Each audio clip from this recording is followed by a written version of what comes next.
Hey guys, I just got back from watching Spider Man A Brand New Day, and it's a really good movie. I loved it. And what I really like is that they don't overdo the humor, which is really good, right? There's obviously good humor throughout the movie, but they don't overdo it, right? They knew exactly when to be serious, and there are no random, dry MCU style jokes shoved into serious moments. And, that's very surprising for an MCU movie nowadays, right? Also, spoiler warning, there's going to be a lot. In fact, I'm going to be spoiling pretty much the entire movie, right? For Punisher, I didn't expect Punisher to be. I thought Punisher was going to be the main antagonist, right? Because of his clashing morality with Spider Man. But he's isn't a villain. In fact, he's surprisingly chill, nice, and you know he's not overly pushy with his ideology and actually acts like a solid teammate to Spider-Man throughout the film. And Scorpion shows up in the movie. So anybody who loves Scorpion, you're going to get a lot of Scorpion action in the first half of the movie. I don't know who is a Scorpion fan, but hey, you're getting something. Also, we get to see Tombstone, so that was pretty hype. Well, we get to see him getting sent to jail, but you know, if Tombstone exists, we can hope for Black Cat in the next movie. Okay, let's hope for a Black Cat Spider-Man movie. That would be great. I would love to see that. Next up is Peter is not getting back together with MJ because in the movie, MJ explicitly states that she does not love Peter Parker. She is not the same person. And he reveals his secret identity to them again, but their roles are pretty minor in the movie, which is pretty nice. Nice change of pace. And keeping Ned and MJ out of the main plot is very nice compared to the other MCU Spider-Man movies that we've gotten so far. So I really like that because they don't, push the normal human characters into the show as much because it's a Spider-Man movie, right?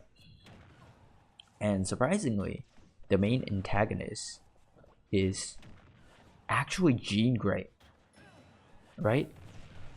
Like, she is a mutant, she is an X-Men, and I can't believe they made her a villain. Well, not a villain, but the main antagonist in the movie. And she uses her telekinesis to hop between and control people's minds. She usually only does one throughout the entire movie, but by the end she can do a lot more. But that's not really the point, I guess. I just can't believe they made an X-Men the main antagonist of the movie.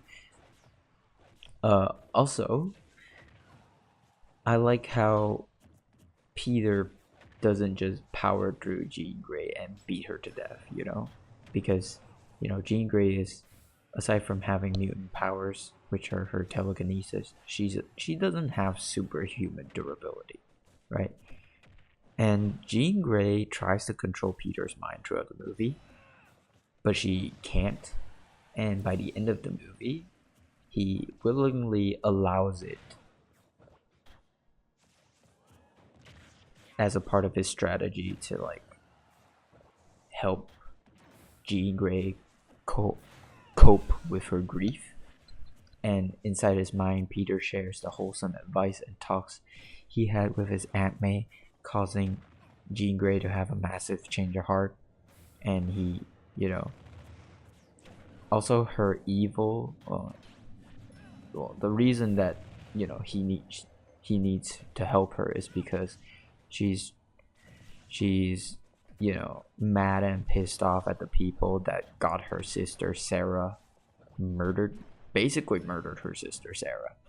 And by helping Jean navigate her grief, Peter also simultaneously heals from the heavy burden and grief that he's been carrying on his shoulders throughout the movie.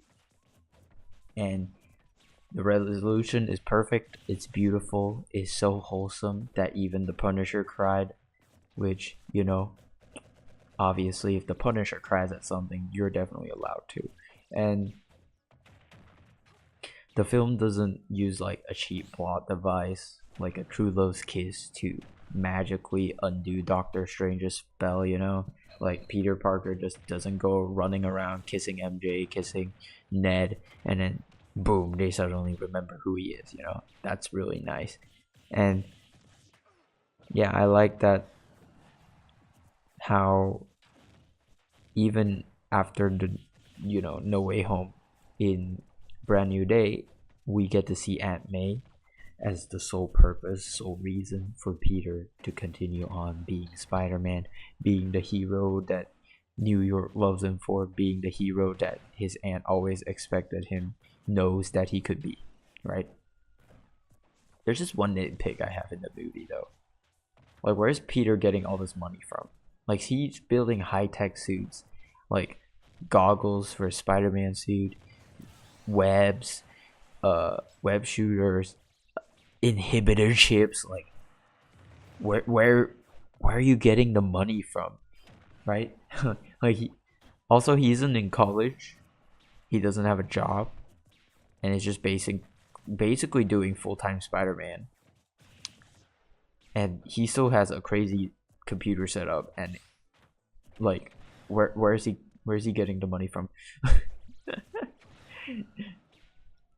Also, I like how the movie doesn't pick up right away from No Way Home. A montage at the start of the movie shows a skip in a few years where Peter is shown to have grown as just being Spider-Man. However, he is lonely, depressed, and like a hard fought warrior type of deal, right? Peter recognizes that keeping his distance keeps the people he loves safe, so he has fully abandoned Peter Parker and just stay in the full-time Spider-Man persona, right? Like this story, and the story wraps up very well. Wholesome note, no sequel hook, no cliffhanger bullshit. It ends just really nicely. The civilians, the New York police, absolutely adore Spider-Man, right? Compared to like the older movies where civilians were skeptical, cops hated him because just because he's a vigilante, despite him helping, right? And in the middle of the movie, this is what I really like too. Like, Spider-Man makes a massive mistake because he lost control of his powers and he accidentally almost kills a police officer. And instead of all the police turning on him instantly, the police actually looked past the accident and forgave him and granted him a second chance because everything that he's already done for the city, they know the value he brings, and they are willing to look past it and give him a second chance as long as he never does it again, right?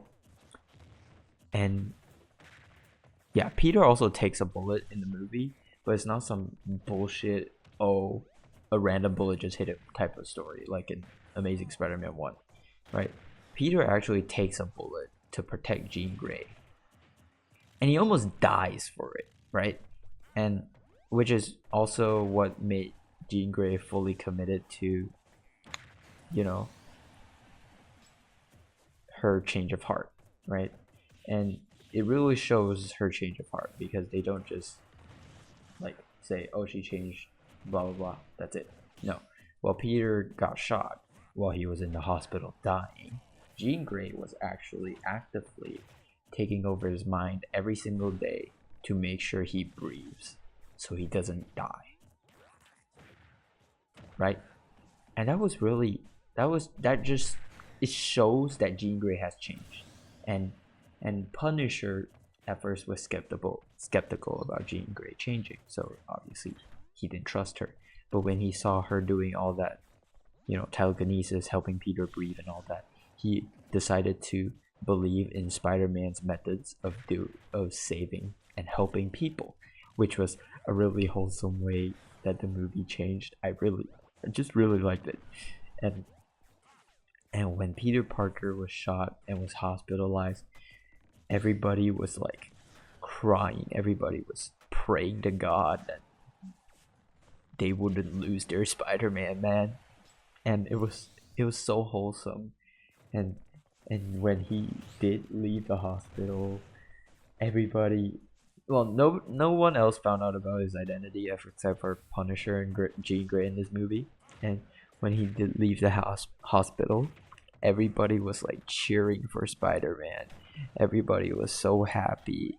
Everybody was like, thank the Lord, Spider-Man's alive. And like everybody was just celebrating that he made a full recovery. It was just so wholesome. It was such a good movie.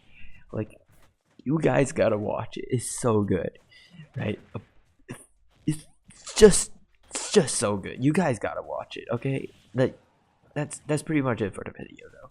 I just wanted to talk about Spider-Man, Brand New Day. So yeah, thanks for watching. See you guys. Bye bye.